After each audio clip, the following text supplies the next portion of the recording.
आम्ही निघालो होतो सकाळीच अक्कलकोटला. हे म्हटलं पटकन रेडी होऊन आपल्याला जायचं. आणि माझी ना लहानपणापासूनची इच्छा होती की मला ना एक वेळेस तरी अक्कलकोटला जायचं होतं.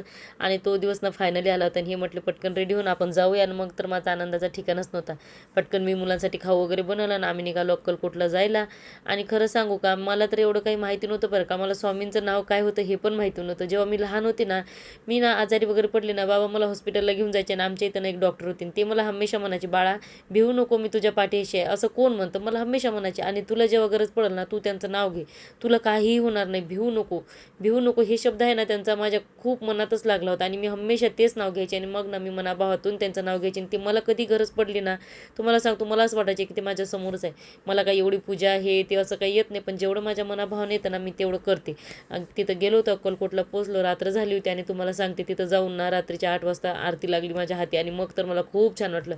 आरती वगैरे झाली, थोडा वेळ थांबलो आणि इतकं छान वाटत होतं ना तिथं, खरंच खूप छान. आणि तिथून निघायला आहे ना खूप जास्त रात्र झाली होती, 11-12 वाजत होते. आम्ही निघालो. आणि रस्त्याने ना मी नाव घेत होते, स्वामी तू माझ्यासोबत आहे ना, कारण लहान लहान मुलं आहे ना, आम्ही चाललोय. आणि तिथून निघालो ना, आणि मला असं वाटलं ना, मी बघा मी व्हिडिओ घेत होते आणि माझ्या व्हिडिओमध्ये ना खरंच मला स्वामी दिसले. आणि मग तर माझ्या आनंदाचा ठिकाणच नव्हता. आणि तिकडून आलं घरी. असं होता आजचा दिवस माझा. बाय.